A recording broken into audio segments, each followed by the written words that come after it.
নমস্কার বন্ধুরা, আশা করি আপনারা সবাই ভালো আছেন, সুস্থ আছেন। আমার চ্যানেলে আপনাদের সবাইকে আবারও একবার ওয়েলকাম জানিয়ে আজ বানাচ্ছি সঠিক পরিমাণ ও সঠিক উপকরণ সহ সিক্রেট মশলা দিয়ে তৈরি অনুষ্ঠান বাড়ির স্বাদে বাড়িতেই বানান নতুন দুধ শুক্তের রেসিপি। চলুন তাহলে ভিডিওটি দেখে নেওয়া যাক।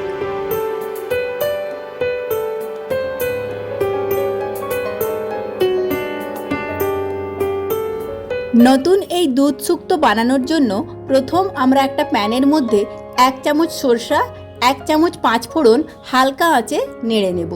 এরপর আমরা ডাস্ট বানিয়ে নেব। অপরদিকে আমি সমস্ত সবজি কেটে নিয়েছি, যা যা লাগে। এখানে নিয়েছি রাঙালু, বেগুন, উচ্ছে মানে করলা, আর নিয়েছি কাঁচকলা, সঙ্গে সজনে ডাঁটা, আর দিয়েছি পেঁপে আর আলু। এরপর কড়াইয়ের মধ্যে আমরা 2 চামচ সাদা তেল ব্যবহার করলাম। এরপর তেল টকবগিয়ে ফুটিয়ে আমরা প্রথম বড়িগুলো ভেজে নেব। বড়ি ভাজা হলে আমরা দিয়ে দিচ্ছি বেগুন। বেগুনে অল্প করে নুন দিতে হবে। অল্প নুন দিয়ে বেগুনটাও ভেজে তুলে নিলাম।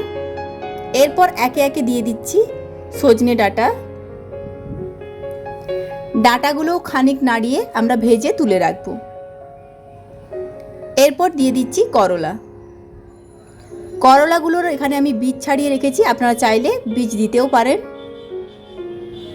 এরপর আমি আলু আর পেঁপে সঙ্গে দিয়ে দিচ্ছি রাঙালু। এগুলোও ভালো করে ভেজে তুলে রাখবো।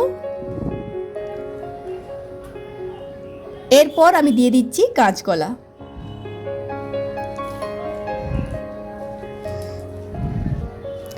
এই কাঁচা কলা আমরা ভালো করে ভেজে নিয়েছি। দেখুন সমস্ত সবজি এখানে আমার ভাজা কমপ্লিট। এরপর কড়াইতে তেল দিয়ে তার মধ্যে আমি দিয়ে দেব 1 চামচ 5 ফোড়ন, 1 চামচ রাঁধুনি, আর দিচ্ছি 2 চামচ আদা বাটা। এগুলো ভালো করে আমি কষিয়ে নেব। দেখুন এখানে আমি সর্ষে আর পোস্ত আগের থেকে বেটে রেখেছিলাম, মানে গুঁড়ো করে রেখেছিলাম।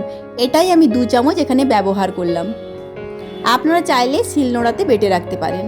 এরপর স্বাদ মতো নুন দিয়ে প্রথমে আমরা দিয়ে দিচ্ছি আলু আর পেঁপে। 2 মিনিট কষিয়ে নেওয়ার পর আমরা দিয়ে দিচ্ছি কাঁচকলা আর সজনে ডাঁটা।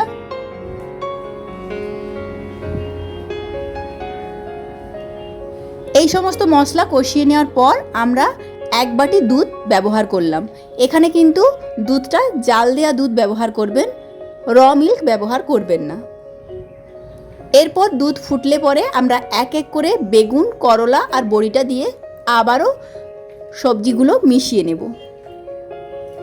স্বাদ মতো নুন দিয়ে দিচ্ছি দেখুন, আর দিচ্ছি খানিক চিনি। এরপর সবজিগুলো ভালো করে মিশিয়ে আমরা ওপর থেকে ছড়িয়ে দেব আগের থেকে গুঁড়ো করে রাখা মশলাটা, সর্ষে আর 5 ফোড়নের। এরপর 5 মিনিটের জন্য আমরা ফুটিয়ে নেব।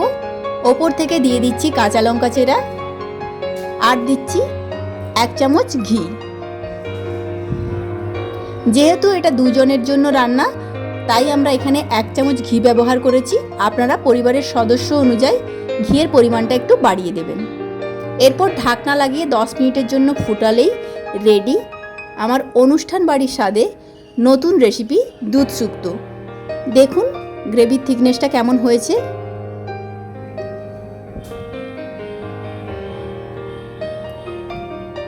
এরপর গরম গরম পাত্রে তুলে দেখিয়ে দিচ্ছি কালারটা কেমন এসেছে। দেখুন নিরামিষ দিনে এই রকম আইটেম প্লেটের পাশে থাকলে 1 থালা ভাত নিমেষে উধাও হবে, কথা দিচ্ছি। সুন্দর এই রেসিপি ভালো লাগলে অবশ্যই একটা লাইক দেবেন, সাবস্ক্রাইব করবেন, পাশে থাকার অনুরোধ রইল। নমস্কার।